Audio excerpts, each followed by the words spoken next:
আল্লাহর কসম আমি সুন্নাত পড়বো না, আমি এর কমও করবো না বেশিও করবো না। এই যত সুন্নাতে মুআক্কাদা আছে, কোনো কারণে কেউ যদি এগুলো আদায় করতে না পারে, কেউ যদি পড়তে না পারে, তাহলে তার কোনো গুনাহ হবে না। তবে এগুলো ছেড়ে দেয়া ঠিক নয়। ওয়াজিব ছেড়ে দিলে যেমন গুনাহ হয়, সুন্নতে মুআক্কাদা ছেড়ে দিলে এর চেয়ে একটু কম গুনাহ হবে, তবে গুনাহ হবে।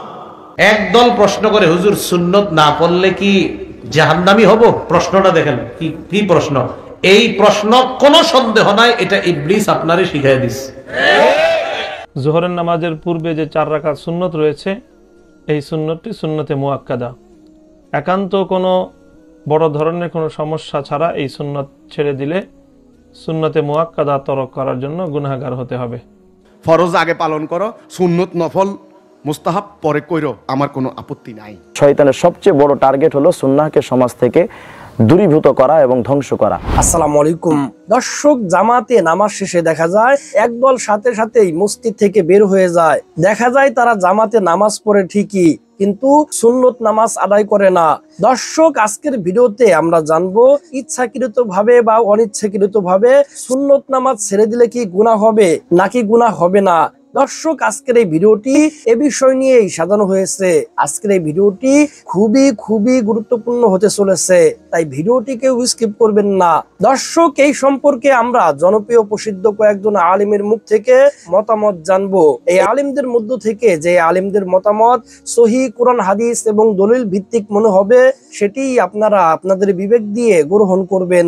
তো দর্শক, চলুন বিস্তারিত আলিমদের মুখ থেকে শুনে আসি। পৃথিবীর কোন মানুষ বিচার মাঠে রেহাই পাবে না আল্লাহ এবং আল্লাহ রাসূলকে উপেক্ষা করে। কাঁটায় মেপে, দাড়ি পাল্লাই মেপে চলতে হবে ধর্ম মানার ব্যাপারে। তার নাম ধর্ম। বেশি আমল করিয়েন না। সুন্নাত না পড়েও জান্নাত পাবেন। আমি সুন্নাত না পড়ার জন্য আগ্রহী করিনি, শুধু খালি যদি ফরজ পড়েন তবু জান্নাত হবে। একজন লোক এসে বলছেন, আল্লাহর নবী আমাকে কিছু আমলের কথা বলেন তো আল্লাহর নবী, যাতে আমি জান্নাতে চলে যাব। তখন আল্লাহ রাসূল বললেন যে আল্লাহকে এক বলে মেনে নেওয়া, 5 ওয়াক্ত সালাত, ফরজ সালাত, ফরজ যাকাত, ফরজ সিয়াম রোজা, ফরজ হজ, এইগুলি মানলে জান্নাত হবে। এবার লোকটা যাচ্ছে আর বলছে, ওয়াল্লাহি লা আজদা হাজা ওয়ালা আনকুস মিনহু, আল্লাহর কসম আমি এর চেয়ে কম করবো না, এর চেয়ে বেশিও করবো না, এর চেয়ে কম করবো না, এর বেশি করবো না। আল্লাহর কসম আমি সুন্নাত পড়বো না, আমি এর কমও করবো না বেশিও করবো না। রাসূল সাল্লাল্লাহু আলাইহি ওয়াসাল্লাম বলছেন, শোনো মান সাররাহু ইয়ানজুরা ইলা আহলিল জান্নাহ ফালয়ানজুর ইলা হাজা। দেখো কেউ যদি জান্নাতি দেখতে চাই তাহলে দেখো এই যে লোকটা জান্নাতি, এই যে লোকটা জান্নাতি। হাদিস বুখারী মুসলিম। হাদিস বুখারী মুসলিম মানে আম গাছে জাম ধরতে পারে, ধরে না। অমাবস্যা রাতে চাঁদ উঠতে পারে, উঠে না। শুয়ের ছিদ্র দিয়ে লাঙ্গলের ফল ঢুকতে পারে, ঢোকে না। শুয়ের ছিদ্র দিয়ে লাঙ্গলের ফল ঢুকে যেতে পারে। আম গাছে জাম ধরে যেতে পারে। অমাবস্যা রাতে চাঁদ উঠে যেতে পারে। এগুলো ঘটে যেতে পারে। আমি যে কথা বলছি এতে সন্দেহ আছে বলে কিয়ামত পর্যন্ত চেষ্টা করলে সরিষা ঢোকানো যাবে না। তার নাম বুখারী মুসলিম। আর আপনি অতিরিক্ত ইবাদত করে জান্নাত কেনার হিসাব করছেন। অতিরিক্ত ইবাদত করলে আল্লাহ রাসূলকে অপমান করা হবে। উনি তো আপনাকে নীতি শিখাতে এসেছেন। দর্শক, গুরুত্বপূর্ণ একটি বিষয়ে আজকে কথা বলতে চাচ্ছি, যেটা আগে কখনো এরকম প্রশ্নগুলো উঠে নাই। এখন এই প্রশ্নগুলো প্রতিনিয়ত আসতে থাকে যে সুন্নাত ছেড়ে দিলে কি গুনাহ হবে। দেখুন, সুন্নাত ছেড়ে দিলে আসলে গুনাহ হবে কিনা। ইমাম নুজাইম রাহমাতুল্লাহি আলাইহি তিনি বলছেন, ফাল ইসমু লিতারিকি সুন্নাল মুআক্কাদা আখাফফু মিনাল ইসমি লিতারিকিল ওয়াজিব। ওয়াজিব ছেড়ে দিলে যেমন গুনাহ হয়, সুন্নতে মুআক্কাদা ছেড়ে দিলে এর চেয়ে একটু কম গুনাহ হবে, তবে গুনাহ হবে। কারণ আপনার মনে নবীজি সাল্লাল্লাহু আলাইহি সাল্লামের ভালোবাসা কমে গেছে, এটা প্রমাণিত হবে। এটা ওনার একটা বক্তব্য। ফুকাহায়ে কেরামের বক্তব্যটাও এমনটাই পাওয়া যায়। এবার আসুন, হাদিসের মধ্যে নবীজি সাল্লাল্লাহু আলাইহি ওয়াসাল্লাম কেমন শব্দে, কতটা গুরুত্বে এই সুন্নতে মুআক্কাদাগুলোকে গুরুত্ব আরোপ করেছেন। এত বেশি গুরুত্ব নবীজি সাল্লাল্লাহু আলাইহি সাল্লাম দিয়েছেন। নবীজি সাল্লাল্লাহু আলাইহি ওয়াসাল্লাম ওনার স্ত্রী আম্মাজান হযরত আয়েশা সিদ্দিকা রাদিয়াল্লাহু তাআলা আনহা তিনি বলছেন, মান সাবারা আলা সিনতাই আশারা রাকআহ বানাল্লাহু আযজা ওয়া জাল্লা লাহু বাইতান ফিল জান্নাহ। যে ব্যক্তি 12 রাকাত সুন্নাহর ব্যাপারে গুরুত্ব দিল, বানাল্লাহু লাহু বাইতান ফিল জান্নাহ, আল্লাহ রাব্বুল আলামিন তার জন্য জান্নাতে বাড়ি বানায় দিবেন। সুবহানাল্লাহ বিহামদি। আম্মা জান হযরত আয়েশা বলছেন। এবার দেখুন পুরো ডেস্টিনেশনটাও বলে দিচ্ছেন, এবং নবীজি সাল্লাল্লাহু আলাইহি সাল্লামের আমল থেকে এই বিষয়গুলো একেবারে ভেঙে ভেঙে আমাদের কাছে স্পষ্ট করা। নবীজি সাল্লাল্লাহু আলাইহি সাল্লাম কখনোই আমলগুলো ছাড়েননি, সাহাবায়ে কেরাম এই আমলগুলো ছাড়েননি। আমরা আমাদের সময় আরো বেশি আমলের প্রতি উৎসাহী হওয়া দরকার। লাতারকাবুন্না তাবাকান আন তাবাক। আপনি যদি আল্লাহর সাথে সম্পর্কের স্তরকে বৃদ্ধি করতে চান, মহব্বতের দরজাকে বাড়াতে চান, তো যতটুকু আমল করেছেন আরো বেশি আমল করতে হবে। এবং আপনার যে ফরজের ঘাটতিগুলো হয়েছে, আল্লাহ পাক বলবে তার নফলগুলো আছে কিনা। আপনার সুন্নাহ যদি এখন ঠিকঠাক করেন, এগুলো দিয়ে আল্লাহ তাআলা ফরজের ঘাটতি দূর করে দিবেন। এরপরে আম্মা জানের সে হাদিস থেকে দেখা যায়, আম্মা জান বলছেন আরবাআন ক্বাবলা যোহর, জোহরের পূর্বে 4 রাকাত নবীজি কখনো ছাড়েননি। এরপর রাকাতাইন বাদা যোহর, জোহরের পরে 2 রাকাত নবীজি সাল্লাল্লাহু আলাইহি সাল্লাম কখনো ছাড়েননি। রাকাতাইন বাদাল মাগরিব, মাগরিবের পরের 2 রাকাত নবীজি সাল্লাল্লাহু আলাইহি সাল্লাম কখনো ছাড়েননি। রাকাতাইন বাদাল ইশা, রাকাতাইন বাদাল ইশা, ইশার পরে 2 রাকাত নবীজি সাল্লাল্লাহু আলাইহি ওয়াসাল্লাম কখনো ছাড়েননি। এরপর নবীজি সাল্লাল্লাহু আলাইহি ওয়াসাল্লাম রাকাতাইন ক্বাবলাল ফজর, ফজরের পূর্বে 2 রাকাত নবীজি সাল্লাল্লাহু আলাইহি সাল্লাম ছাড়েননি। এই হচ্ছে 12 রাকাত। এই 12 রাকাতের ব্যাপারে যে গুরুত্ব দিবে, বানাল্লাহু লাহু বাইতান ফিল জান্নাহ, তার জন্য আল্লাহ জান্নাতে আল্লাহ বাড়ি বানায় দিবে। সুবহানাল্লাহ বিহামদি। সুতরাং এটা আমরা এই প্রশ্নটা করবই না যে সুন্নতে মুআক্কাদা না পড়লে কি গুনাহ হবে। এটা সম্পর্ক গুনাহের সাথে নয়, জান্নাতের সাথে সম্পর্ক। এটা সম্পর্ক নবীজি সাল্লাল্লাহু আলাইহি সাল্লামের আনুগত্য করে মুহাব্বতের বহির্প্রকাশে আল্লাহ সন্তুষ্টি অর্জন করে জান্নাত অর্জনের সাথে সম্পৃক্ত। কাজে আমরা এই প্রশ্নটা করব না যে সুন্নতে মুআক্কাদা ছেড়ে দিলে কি গুনাহ হবে। হ্যাঁ, যারা সফরে আছেন, ফালাহুল ইখতিয়ার, ব্যক্তির ইচ্ছাধীন। আপনি সফরে আছেন, ভ্রমণে আছেন, সে অবস্থায় আপনি ফরজটাকে আল্লাহ তাআলা কসর করে দিয়েছে, সে অবস্থায় এটা আপনার জন্য ম্যান্ডেটরি না, ব্যক্তির ইচ্ছাধীন। যদি আপনার কাছে ভালো লাগতেছে যে এখন আর কিছু নফল নামাজ পড়ি, শরীরটা ভালো আছে, আল্লাহ সুস্থ মতো পৌঁছে দিয়েছে, সেটা ভিন্ন বিষয়, না পড়লে কোনো অসুবিধা নেই। কিন্তু অন্য সকল সময় সুন্নাহকে আপনি গুরুত্ব দিবেন, সর্বোচ্চ গুরুত্ব দেওয়ার চেষ্টা করবেন। আল্লাহ তাআলা আমাদেরকে তৌফিক দান করুক, প্রত্যেককে হাদিস অনুযায়ী আমল করার তৌফিক দান করুক। আসসালামু আলাইকুম ওয়া রাহমাতুল্লাহি ওয়া বারাকাতুহু। নফল নামাজ পড়েননি? পড়েননি? সুন্নতই তো পড়েন না। হ্যাঁ, আজকে যে কোনো এক জায়গায় এসার নামাজ পড়ছি, মানে আইসা জামাত পেয়ে গেছি আমি যে কোনো এক জায়গায়। তো জামাত পাওয়ার পর ওখানে জামাতে ঢুকে গেছি, তো আমি 4র্থ রাকাতে পাইছি জামাত। তার মানে আমি 4 রাকাতই পড়ি, যদিও আমি মুসাফির, কিন্তু জামাতে শরীক হওয়ার কারণে 4 রাকাত পড়তে হবে। এখন যেহেতু মুকিম ইমামের পিছনে আমি ইক্তেদা করছি, অতএব আমার নামাজও কয় রাকাত? 4 রাকাত। তো আমি দাঁড়ায় নামাজ পড়তেছি, মাশাআল্লাহ। তো আমি যখন দাঁড়ায় রই, তখন মনে করেন এক দল আইসা আমার এই পাশে উপস্থিত, বা ডান পাশে। তারা কি বাহিরের না মসজিদেরই? মসজিদের, মানে মাত্র এসার নামাজ শেষ করছে। আমি সেজদায় গেলে পিছন দিয়ে একদল চলে যায়, আবার যখন দাঁড়াই তখন পিছনে যাওয়ার আর সুযোগটা বেশি থাকে না, আবার একদল দাঁড়ায়, আবার সেজদায় গেলে আবার চলে যায়। তো সম্ভবত ওনারা বাসায় গিয়ে সুন্নত দিতির পড়বে, হয়তো আশা রাখি, কারণ বাসায় সুন্নত পড়া ফজিলত।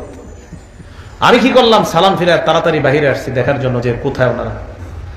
তো আইসা যাই হোক, আমি একটা জায়গায় দৌড়ে একটা জায়গায় গেলাম, একটা জায়গায় আর কি নামছিলাম কোনো একটা কারণে। তো ওখানে গেলাম, ভাবলাম ওখানে গিয়ে মনে দেখবো যারা বের হয়ে গেছে নামাজ পড়তেছে। সেখানে গিয়ে দেখলাম আমি একাই, আর কেউ নাই। তো চিন্তা করলাম ওনারা সুন্নতটা কখন পড়লো, বিতিরটা কখন পড়বে। সম্ভবত বিতির তাহাজ্জুদের সময় পড়বে, কারণ তাহাজ্জুদের সময় বিতির পড়া উত্তম ওই ব্যক্তির জন্য। লেমা ইউসিকুল ইনতিবাহ মিনান নাওম, যিনি ঘুম থেকে ওঠার নিশ্চয়তা থাকে যে আমি তাহাজ্জুদ পড়তে পারবো, তার জন্য বিতির বিলম্ব করা এটা উত্তম। বাকি নবীজি আরেকটা হাদিসও বলছেন, মুসলিম শরীফের 721 নম্বর হাদিস। আবু হুরায়রা রাদিয়াল্লাহু তাআলা আনহু বলেন, আওসানি খলিলি সাল্লাল্লাহু আলাইহি সাল্লাম বিসালাস, নবীজি আমারে 3টা ওসিয়ত করছেন। কয়টা? 1 নাম্বার বিসিয়ামি সালাসাতি আইয়ামিন মিন কুল্লি শাহর, নবীজি আমাকে বলছে আমি যেন প্রত্যেক মাসে 3টা রোজা রাখি, 13, 14, 15 আইয়ামে 20। 2 নাম্বার ও সালাতিদ দুহা, নবী আমারে বলছেন রাকাতাইদ দুহা, 2 রাকাত চাশতের নামাজ পড়ার জন্য বলছেন নবীজি। আরেকটা নবী আমাকে বলছেন কি, নবীজি বলছেন আন উতিরা ক্বাবলা আন আরকুদা, ঘুমের আগে যেন বিতির পড়ে যাই। এই হাদিসটা তাদের জন্য যারা ঘুমাইলে আর ওঠার সম্ভাবনা কম। এটা কার জন্য? তাদের জন্য এই হাদিসটা। ভাই কথার কথা এসে গেল, তাই বললাম ফরজ নামাজের পরে যে সুন্নত আছে, আমাদের মাঝে একটা রোগ এখন, অনেক ভয়ঙ্কর এই রোগ। একদল প্রশ্ন করে, হুজুর সুন্নত না পড়লে কি জাহান্নামী হব? প্রশ্নটা দেখেন কি প্রশ্ন। এই প্রশ্ন কোনো সন্দেহ নাই, এটা ইবলিস আপনারে শিখাই দিছে। আম্মাজান উম্মে হাবিবা রাদিয়াল্লাহু তাআলা আনহা বলেন, মুসলিম শরীফের 728 নম্বর হাদিস, এই হাদিসের মধ্যে আছে আম্মাজান উম্মে হাবিবা বলেন রাদিয়াল্লাহু তাআলা আনহা, সামিআতু রাসূলুল্লাহি সাল্লাল্লাহু আলাইহি ওয়াসাল্লাম ইয়াকুল, আমি নবীকে বলতে শুনেছি, মান সাল্লা ইসনাতাই আশরাতা রাকাতান ফি ইয়াউমিন ওয়া লাইলা, কেউ যদি দিনে রাতে 12 রাকাত নামাজ পড়ে, কয় রাকাত? বুনিয়া লাহু বাইতুন ফিল জান্নাহ, তার জন্য জান্নাতে একটা ঘর বানানো হয়ে যায়। আম্মা জান উম্মে হাবিবা বলেন, ফামা বারিহতু উসাল্লিহিন্না বাদু, এরপর থেকে আমি এই 12 রাকাত আর কখনো ছাড়ি নাই। এখন যিনি প্রশ্ন করেন, হুজুর সুন্নত না পড়লে কি জাহান্নামী হব, আমি আপনাকে পাল্টা বলবো, ভাইজান আম্মাজান উম্মে হাবিবা জিন্দেগিতে 12 রাকাত ছাড়ে নাই, এটা কি আপনি ছেড়ে দিতে চান? যদি কোন হ, তাহলে নবী জোরে বলবে না হ। কয় হুজুর নামাজ না পড়লে কি, সুন্নত না পড়লে কি জাহান্নামী হব? আমি বলবো নবীর বিবি, নবীজির সাহাবারা যেটা কোনোদিন ছাড়ে নাই, নবীজির সাহাবী এই হাদিসে আসছে, হযরত আমর ইবনুল আস তিনিও বলেন ফামা বারিহতু উসাল্লিহিন্না, এই হাদিসে আসছে নুমান বিন সাবিত তিনিও বলেন ফামা বারিহতু আন উসাল্লিহিন্না, আমিও এই নামাজ ছাড়ি নাই, হযরত আমরও ছাড়ে নাই, নবীজির বিবি উম্মে হাবিবা তিনিও ছাড়ে নাই। ভাইজান আপনি কি ছেড়ে দিতে চান? আপনারা চান? তাহলে আর এই প্রশ্ন করেন না, হুজুর সুন্নত না পড়লে কি জাহান্নামী হব? যদি বলেন যে ছেড়ে দিতে চাই, তো আপনি চাইতেছেন আপনার জন্য জান্নাতে একটা ঘর না হোক। নাসাই শরীফের 1467 নম্বর হাদিসে স্পষ্ট নবী বলে দিয়েছেন, মান সাবারা আলা ইসনাতি আশরাতা রাকাতান, যে ব্যক্তি 12 রাকাত সুন্নত প্রতিনিয়ত ধারাবাহিকভাবে পড়বে, বানাল্লাহু আযজা ওয়া জাল্লাহু বাইতান ফিল জান্নাহ, আল্লাহ তার জন্য জান্নাতে একটা ঘর বানাবেন। সুবহানাল্লাহ। নবী এখানে বলে দিয়েছেন আরবাআন ক্বাবলা যুহরি, যুহরের আগে 4 রাকাত, ওয়া রাকাতাইনি বা'দা যুহরি, যুহরের পরে 2 রাকাত, ওয়া রাকাতাইনি বা'দাল মাগরিবি, মাগরিবের পরে 2 রাকাত, এ হলো 8, ওয়া রাকাতাইনি বা'দাল ইশা, ইশার পরে 2 রাকাত, এ হলো 10, ওয়া রাকাতাইনি ক্বাবলাল ফাজরি, ফজরের আগে 2 রাকাত, এ হলো 12 রাকাত। কয় রাকাত? 12 রাকাত।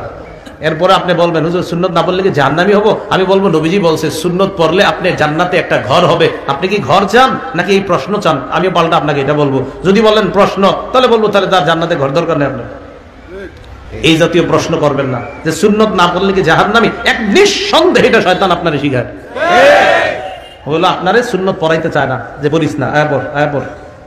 আল্লাহ হেফাজত করেন। জোহরের ফরজের আগে যে 4 রাকাত সুন্নত রয়েছে, সেটা যদি না পড়ি তাহলে কি জোহরের ফরজ নামাজ হবে না? এবার প্রশ্নের জবাব হলো যে হ্যাঁ, ফরজ নামাজ তো হয়ে যাবে।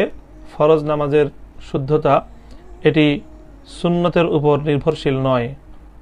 ফরজ নামাজ একটি স্বতন্ত্র বিধান এবং সেটি তার মতো করে আদায় করলে ফরজ নামাজ সহি হয়ে যাবে। তবে জোহরের নামাজের পূর্বে যে 4 রাকাত সুন্নত রয়েছে, এই সুন্নতটি সুন্নতে মুআক্কাদা। একান্ত কোনো বড় ধরনের কোনো সমস্যা ছাড়া এই সুন্নত ছেড়ে দিলে সুন্নতে মুআক্কাদা তরক করার জন্য গুনাহগার হতে হবে। সুতরাং সুন্নত পড়তে হবে। তবে সুন্নত না পড়েও যদি কেউ ফরজ নামাজ পড়ে তাহলে তার ফরজ নামাজ অশুদ্ধ হবে এমনটি নয়, বরং তার ফরজ নামাজ সুন্নত না পড়েও যদি ফরজ পড়ে তাহলে ফরজ শুদ্ধ হয়ে যাবে। প্রিয় ভাই প্রশ্ন করেছেন যে জোহরের আগের 2 রাকাত বা 4 রাকাত সুন্নতের ব্যাপারে। এই সুন্নাতটি আসলে সুন্নাহ আল মুআক্কাদা। সুন্নাহ মুআক্কাদা হচ্ছে এমন সুন্নাহ যে এই সুন্নাহর ব্যাপারে বিষ্ণু ইসা ইসলাম তাকিদ দিয়েছেন। তাকিদ শব্দ থেকেই মূলত মুআক্কাদা, এমফেসাইজড সুন্নাহ। বিষ্ণু ইসা ইসলাম স্পেশাল এমফেসাইজ দিয়েছেন। তো এই যত সুন্নাতে মুআক্কাদা আছে, কোনো কারণে কেউ যদি এগুলো আদায় করতে না পারে, কেউ যদি পড়তে না পারে, তাহলে তার কোনো গুনাহ হবে না। তবে এগুলো ছেড়ে দেওয়া ঠিক নয়। বিষ্ণু ইসা ইসলাম বলেছেন যে কিয়ামতের দিন কারো যদি ফরজে ঘাটতি থাকে, আল্লাহ ফেরেশতাদেরকে বলবে যে হাল্লাহু মিন তাতাওয়া, তার কোনো নফল বা সুন্নাহ আছে কিনা দেখো। তো সুন্নাহ যদি তখন খুঁজে পাওয়া যায়, এটা ফরজের সাবস্টিটিউট হবে, ফরজের জায়গায় এনে বসানো হবে এবং তাকে ক্ষমা করে দেওয়া হবে। এজন্য কখনোই আমাদের এই সুন্নাতে মুআক্কাদাগুলো ছেড়ে দেওয়া উচিত না। কোনো জরুরি ব্যস্ত কাজে আটকে যান, আপনার হাতে হয়তো খুব সময় নেই, আপনি ফরজটা অফার করেই চলে যাচ্ছেন, দ্যাটস ফাইন। কিন্তু এমনিতেই রেগুলার বেসিসে আপনি প্রায় সুন্নাতে মুআক্কাদা ছেড়ে দেন, এটা কিন্তু ঠিক না। আবার সুন্নাতে মুআক্কাদার ক্ষেত্রে বিষ্ণু ইসলাম কিছু সুন্নাহকে বেশি গুরুত্ব আরোপ করেছেন, যেমন ফজরের সুন্নাহ। বিষ্ণু ইসলাম বলেছেন রাকাতা আল ফাজর খায়রুম মিনাদ দুনিয়া ওয়া মা ফিহা। ফজরের 2 রাকাত সুন্নাত আকাশ এবং পৃথিবীর মাঝখানে, জমিনের মাঝখানে যে জায়গাটা আছে, এই পুরো জায়গার চেয়েও উত্তম। কারণ শুধু সুন্নাত আদায় করতে না পারলে শুধু ফরজ আদায় করলেই হবে নামাজ। হ্যাঁ, সহজ করে ইনশাআল্লাহ আল্লাহ মুক্ত, আল্লাহ গুনাহ দিবেন না ইনশাআল্লাহ। সুন্নতের জন্য কোনো গুনাহ লেখা হয়, কোনো হাদিসে লেখা নেই, কিতাবে লেখা নেই। সওয়াব পাবেন, বহুত সওয়াব পাবেন, জান্নাত পাবেন, প্রতিদিন একটা জান্নাত, প্রতিদিন জান্নাতের একটা বাড়ি, প্রতিদিন জান্নাতের একটা বাড়ি। সহজ কথা, 12 বছর আকাশ পড়লে, এই জন্য এটার জন্য চেষ্টা করবেন। কিন্তু এটা না পড়লে গুনাহ হবে এমন কোনো কথা আমাদের কোনো কিতাবে লেখা পাইনি আমরা। সুন্নতে মুআক্কাদার যেগুলো আমরা বলি, এর ভিতরে ফজরের আগের সুন্নত মূলত ওয়াজিব। রাসূলুল্লাহ সাল্লাল্লাহু আলাইহি ওয়াসাল্লাম কখনো এটা ছাড়তেন না। এটা নিয়মিত বা অনিয়মিত ছাড়াটা গুনাহের কাজ।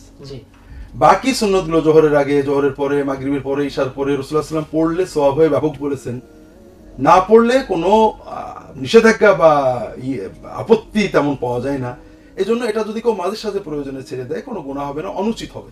আর যদি এটা ছেড়ে দেয়, অভ্যাসে পরিণত করে, এটা কিছুটা হলেও গুনাহের কাজ করে। কারণ রাসূলুল্লাহ সাল্লাল্লাহু আলাইহি ওয়াসাল্লাম নিয়মিত যেটা করেছেন, সেটা নিয়মিত না করা, এটা রাসূলুল্লাহ সাল্লাল্লাহু আলাইহি ওয়াসাল্লামের সুন্নতের একটা বড় অপকর্ম বলে। এবং একদা তিনি তো যোহরের শুরুর 4 রাকাত পড়েননি বলে পরে পড়েছেন।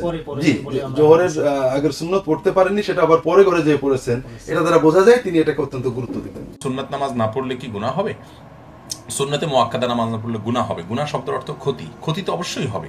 যে কাজটি রাসূল করিম সাল্লাল্লাহু আলাইহি সাল্লাম নিয়মিত করেছেন, গুরুত্বের সাথে করেছেন, সব সময় করেছেন, কখনো ছুটে গেলে পরক্ষণে আবার করে দিয়েছেন, সে কাজটি ছেড়ে দেওয়া ক্ষতি ছাড়া আর কি, অবশ্যই ক্ষতি হবে।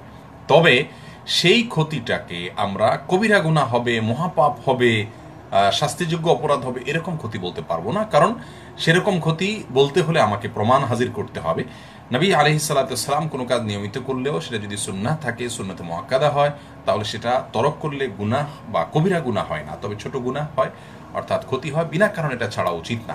আমাদের দেশে বেশিরভাগ মানুষ একান্ত আপনার বিপদে ছাড়াও, যেমনি সেমনি একান্ত বিপদ হলেও তিনি ওই সুন্নত নামাজ ছাড়েন না, প্রয়োজনে ফরজ নামাজই পড়বেন না যদি সুন্নত সহ সবগুলো পড়তে না পারেন, এমন একটা অবস্থা।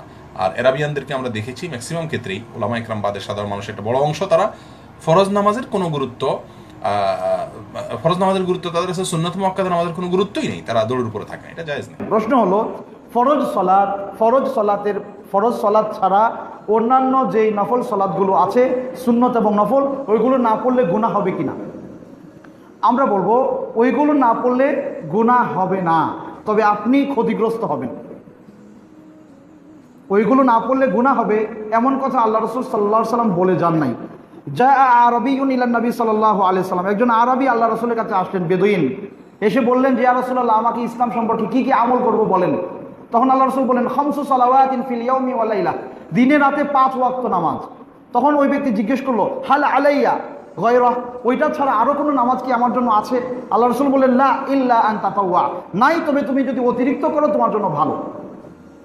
তাহলে এই হাদিস প্রমাণ করে 5 ওয়াক্ত সালাত, ফরজ সালাত, এটার জন্য আপনি রেসপন্সিবল, আপনি জিজ্ঞাসিত হবেন, কিন্তু সুন্নত বা নফলের ব্যাপারে আপনি জিজ্ঞাসিত হবেন না। কিন্তু আপনি যখন 5 রাকাত সালাত, আপনি যখন 5 ওয়াক্ত মসজিদে এসে সালাত আদায় করছেন, তো ধরেন জোহরের সালাত আপনি 4 রাকাত আদায় করছেন, 4 রাকাত সালাত 10 মিনিটে ইমাম সাহেব আদায় করালেন, আপনি কি কনফার্ম যে এই 10 মিনিট টোটাল কনসেন্ট্রেশন আপনার সালাতের ভেতরে ছিল? হ্যাঁ, গ্যাপ হয়েছে না? একবার ওখানে, একবার সেখানে, মন চলে গিয়েছে না? এই যে গ্যাপগুলো হলো, এই গ্যাপগুলো কিয়ামতের দিন আল্লাহ সুবহানাহু ওয়া তাআলা যখন আপনার সালাতের হিসাব টানবেন, তখন এই গ্যাপগুলো যখন দেখা যাবে, আল্লাহ বলবে, ফাল ইয়ানজুর ইলা তাতাও, দেখো আমার বান্দার কোনো অতিরিক্ত নামাজ আছে কিনা। তখন ওইগুলো টেনে এনে আপনার এটাকে ফুলফিল করা হবে। এখন আপনার যদি ওইটা না থাকে, তাহলে আপনি ক্ষতিগ্রস্ত হবেন কি হবেন না? মারাত্মক ক্ষতিগ্রস্ত হবেন। তাহলে গুনাহ হবে কি হবে না, এটার চেয়ে গুরুত্বপূর্ণ হলো আপনার আখিরাতের মুক্তি নিশ্চিত করতে হলে আপনাকে এটা পড়তে হবে। এবং আরেকটা ব্যাপার হলো, মনে রাখবেন, কোনো ব্যক্তি যদি জামাত ত্যাগ করার প্রবণতা তার থাকে, তার সালাত মিস হয়ে যাওয়ার সম্ভাবনা বেশি থাকে। আর যে ব্যক্তি সুন্নত এবং নফল ত্যাগ করার প্রবণতা থাকে, তার জামাত ছুটে যাওয়ার প্রবণতা থাকে। যে ব্যক্তি সুন্নত এবং নফলে পাবন্দী হয়, তার জামাত ছুটে যাওয়ার ভয় থাকে কম। তো আপনি একটু সেফ জোনেই থাকেন, আশা করি বুঝতে পেরেছেন। শয়তানের সবচেয়ে বড় টার্গেট হলো সুন্নাহকে সমাজ থেকে দূরীভূত করা এবং ধ্বংস করা। রাসূল সাল্লাল্লাহু আলাইহি ওয়াসাল্লামের সবচেয়ে বড় গুরুত্বপূর্ণ সুন্নাহ অর্থাৎ সুন্নাতে মুআক্কাদা, এই সুন্নাতে মুআক্কাদা যদি কেউ ছেড়ে দেয় তাহলে তার ক্ষেত্রে কোনো গুনাহ হবে না, এ ব্যাপারে বেশ কিছু আলোচনা বিভিন্ন ইসলামিক স্কলাররা দিয়ে বসেছেন। তো আমি এই বিষয়টি নিয়ে আপনাদের সামনে আলোচনা করার জন্য চেষ্টা চালাবো ইনশাআল্লাহ। তো এ ব্যাপারে যদি আমরা ক্লিয়ারলি জানতে চাই তাহলে সর্বপ্রথম আমি আপনাদের সামনে প্রমাণ পেশ করতে পারি ইবনে নুজাইম রহমতুল্লাহ আলাইহের আল বাহরুর রায়কের 1 নম্বর খণ্ডের 527 নম্বর পৃষ্ঠার ভিতরে ইবনে নুজাইম রহমতুল্লাহ আলাইহি লিখেছেন যে মান তারাকা সুনানাস সালাওয়াতিল খামসি কিলা লা ইয়াসাম ওয়া সহিহু আন্নাহু ইয়াসাম, অর্থাৎ যদি কেউ সুন্নাতে মুআক্কাদা ছেড়ে দেয় তাহলে বলা হয় বা এ ব্যাপারে বেশ কিছু মানুষ প্রচার করছেন যে বা এ ব্যাপারে দাবি করা হয় যে গুনাহ হবে না, কিন্তু সহি এবং সত্য মত হচ্ছে এটাই যে অবশ্যই সুন্নাতে মুআক্কাদা যদি কেউ ছেড়ে দেয় অবশ্যই গুনাহ হবে। এবং এ ব্যাপারে আরও ফতহুল গফফার বিশরহুল মানারের 70 নম্বর পৃষ্ঠার ভিতরে লেখা হয়েছে যে মান তারাকা সুনানাস সালাওয়াতিল খামসি ইল্লাম ইয়ারা হাক্কান কাফারা, অর্থাৎ যদি কেউ সুন্নাতে মুআক্কাদাকে অপ্রয়োজনীয় মনে করে যে এটা তেমন গুরুত্বপূর্ণ কোনো বিষয় নয় তাহলে সে অবশ্যই কাফের হয়ে যাবে।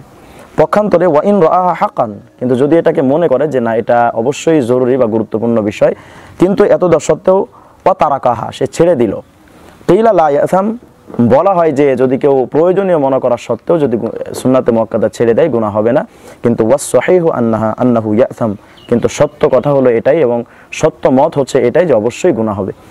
এবং তিনি কারণও বর্ণনা করেছেন যে লিআন্নাহু জা আল ওয়াঈদু বিতারকিহা, অর্থাৎ যেহেতু রাসূল সাল্লাল্লাহু আলাইহি ওয়াসাল্লামের পক্ষ থেকে সুন্নাতে মুআক্কাদা ছেড়ে দিলে গুনাহের ব্যাপারে হাদিস রয়েছে এবং পাশাপাশি অনেক আয়াত রয়েছে, সবগুলোকে একত্রে করলে এটাই বুঝে আসবে যে অবশ্যই সুন্নাতে মুআক্কাদা ছেড়ে দিলে গুনাহ হয়। এ ব্যাপারে পবিত্র কোরআন শরীফের ভিতরে আল্লাহ সুবহানাহু ওয়া তাআলা সূরা আলে ইমরানের 31 নম্বর আয়াতের মধ্যে বলছেন কুল ইন কুনতুম তুহিব্বুনাল্লাহ ফাত্তাবিউনি ইউহিব্বুকুমুল্লাহ, অর্থাৎ যদি তোমরা আল্লাহ তাআলার মুহাব্বত পেতে চাও তাহলে অবশ্যই রাসূল সাল্লাল্লাহু আলাইহি ওয়াসাল্লামের যে সুন্নাহগুলো রয়েছে সেগুলো অবশ্যই তোমরা পালন করো। এবং পাশাপাশি মাজমাউ জাওয়ায়েদের 3 নম্বর খণ্ড 196 নম্বর পৃষ্ঠার মধ্যে আল্লামা হাইসামি রহমতুল্লাহ আলাইহি এবং ওয়াদি রহমতুল্লাহ আলাইহি as-সহিহুল মুসনাদের 1511 নম্বর হাদিস এবং আসলু সিফাতিস সালাত, যেটা সালাফি বা আহলে হাদিসের গুরু অর্থাৎ নাসিরউদ্দিন আলবানী তিনিও আসলু সিফাতিস সালাতের 2 নম্বর খণ্ডে 524 নম্বর পৃষ্ঠার মধ্যে একটি হাদিস নিয়ে এসেছেন এবং হাদিসটিকে সহিহ বলে উল্লেখ করেছেন যে মান রাগিবা আন সুন্নতি ফালাইসা মিন্নি, অর্থাৎ যদি কেউ সুন্নাহকে ছেড়ে দেয় বিশ্বনবী সাল্লাল্লাহু আলাইহি ওয়াসাল্লাম বলেন সে আমার উম্মতের অন্তর্ভুক্ত নয়, অর্থাৎ সে আমার উম্মতের ভিতরেই থাকবে না। যদি কেউ সুন্নাতে মুআক্কাদা ছেড়ে দেয় তাহলে কত বড় ধমকির কথা। পাশাপাশি এরকম অসংখ্য আহাদিস বিশ্বনবী সাল্লাল্লাহু আলাইহি ওয়াসাল্লাম থেকে এসছে ঈমান এবং ফরজগুলো বাঁচাতে হলে সুন্নাহগুলো বাঁচাতে হয়। যদি কেউ সুন্নাহগুলো খেয়ে ফেলতে পারে, শয়তানের সবচেয়ে বড় টার্গেট হলো আগে সুন্নাত যদি ধ্বংস করা যায় ওয়াজিবগুলোকে খাওয়া সম্ভব, ওয়াজিবগুলো যদি ধ্বংস করা যায় ফরজগুলো ধ্বংস করা সম্ভব, আর ফরজগুলো যদি ধ্বংস করা যায় তাহলে একটা মানুষকে ঈমান হারা করে বেঈমান বানানো অতি সহজ। এজন্য শয়তানের সবচেয়ে বড় টার্গেট হলো সুন্নাহকে সমাজ থেকে দূরীভূত করা এবং ধ্বংস করা। এই শয়তানের মূল টার্গেটের সাথে আজকে হিজবুত তাওহীদ সহ বিভিন্ন ইসলামিক স্কলার যারা সুন্নাহ ছেড়ে দিলে কোনো গুনাহ হবে না এই বিভ্রান্তিকর কথা প্রচার করে থাকেন, তাদের এই অপকৌশল এবং সুকৌশলে ইসলামের মধ্যে কমতি আনা এবং মুসলমানদেরকে বেঈমান বানানোর অপকৌশল থেকে এই জাতির এই মহা ষড়যন্ত্র থেকে আল্লাহ তাআলা হেফাজত করেন। তো দর্শক, আশা করি সম্পূর্ণ ভিডিওটি দেখেছেন এবং আলেমেরা কি বলেছে আপনারা বুঝতে পেরেছেন। দর্শক, এই আলেমদের মধ্য থেকে যে আলেমদের মতামত সহিহ কোরআন হাদিস এবং দলিল ভিত্তিক মনে হবে সেটি আপনারা আপনাদের বিবেক দিয়ে গ্রহণ করবেন। তো দর্শক, কোন কোন আলেমের মতামত আপনাদের কাছে সহিহ কোরআন হাদিস এবং দলিল ভিত্তিক মনে হয়েছে আপনাদের মন্তব্য অবশ্যই কমেন্ট সেকশনে জানিয়ে দিবেন। তো দর্শক, আজকের এই ভিডিওটি এ পর্যন্তই। ভিডিওটি ভালো লাগলে লাইক এবং শেয়ার করে দিন। চ্যানেলটি সাবস্ক্রাইব করে না থাকলে চ্যানেলটি সাবস্ক্রাইব করে দিন। আর হ্যাঁ, নিত্য নতুন ইসলামিক ভিডিও পেতে চ্যানেলটি সাবস্ক্রাইব করতে ভুলবেন না। দেখা হবে নতুন ভিডিওতে। আল্লাহ হাফেজ।